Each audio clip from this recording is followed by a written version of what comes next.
The car died just after sunset.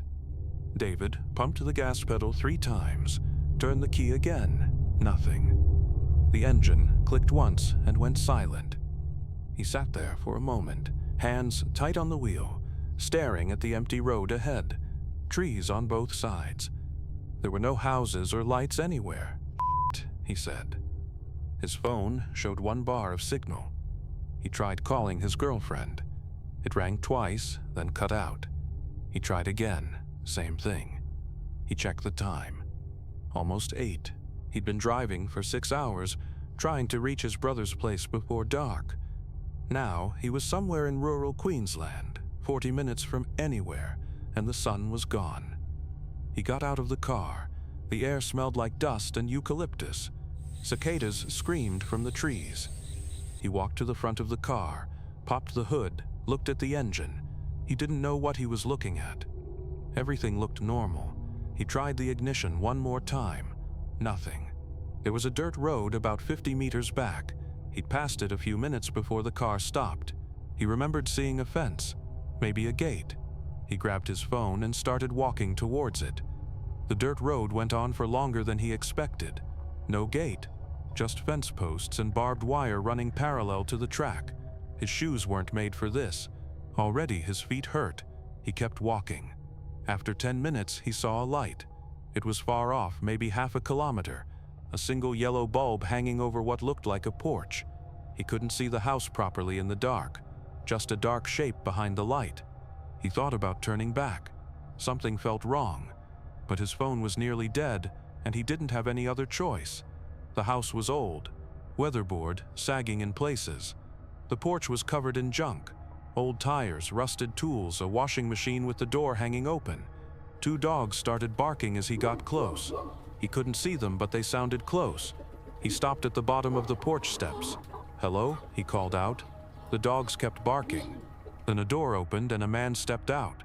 He was thin, maybe 50, wearing a stained singlet and work pants. He looked at David without saying anything. "I'm sorry to bother you," David said. "My car broke down on the main road. I just need to use a phone."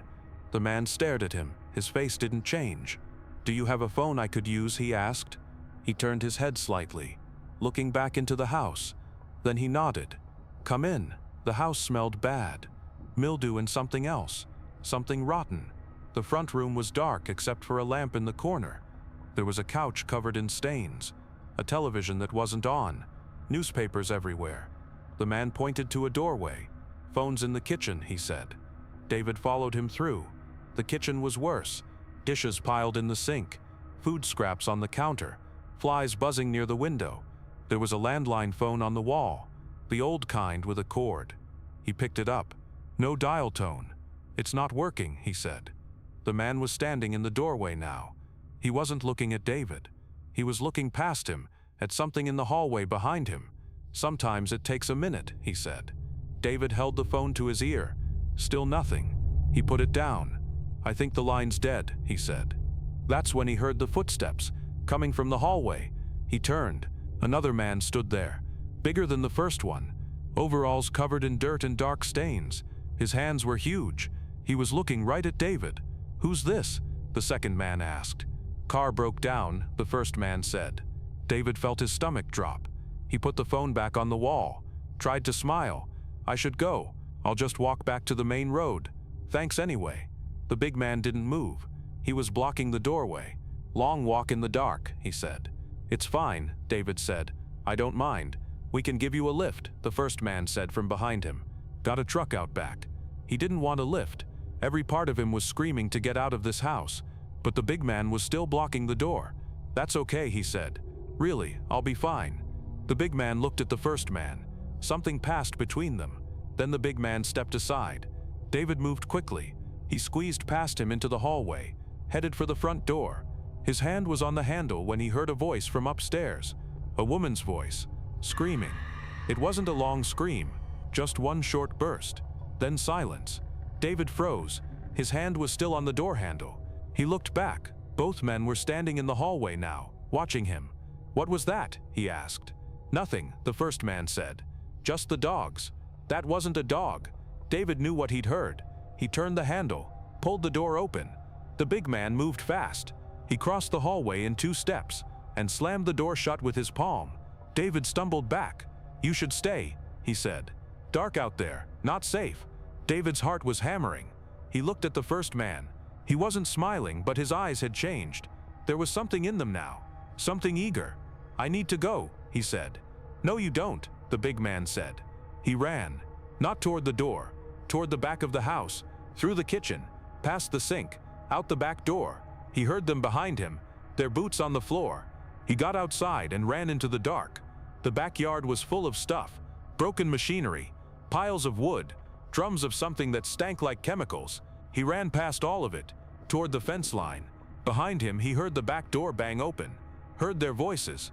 He reached the fence and climbed. The barbed wire cut his hand, but he didn't stop. He got over and kept running, into the scrub. Branches hit his face. He couldn't see anything. He just ran. After a while, he stopped. His lungs were burning. He bent over, tried to breathe quietly, listened. He could hear them.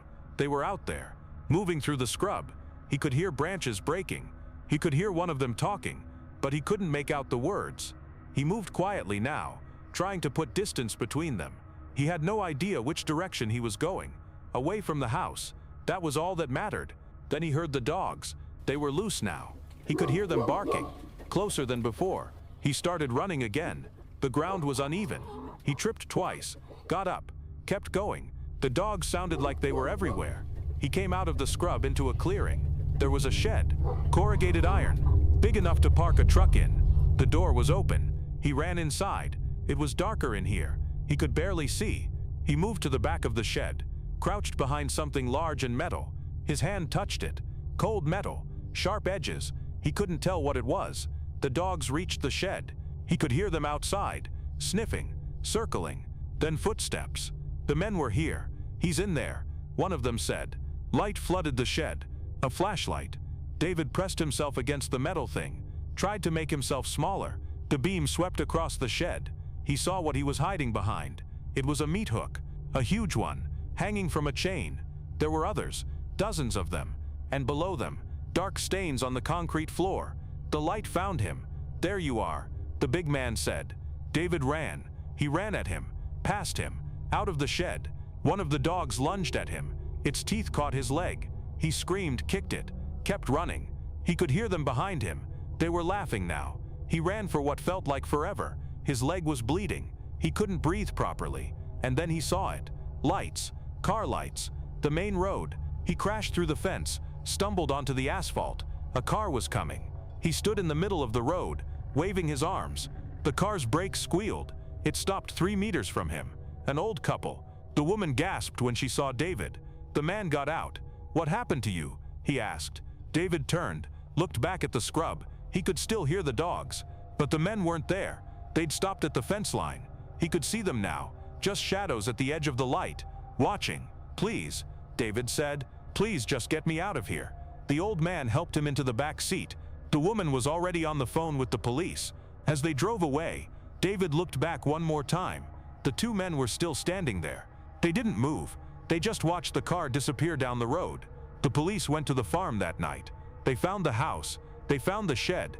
They found things in that shed that David didn't want to know about. Things that explained the smell. Things that explained the screaming. They found a woman in the upstairs room. She'd been there for 6 days. They didn't find the 2 men. The police searched for weeks. Dogs, helicopters, everything. The men were gone. The property belonged to a family that had died 15 years ago. No one had lived there legally since.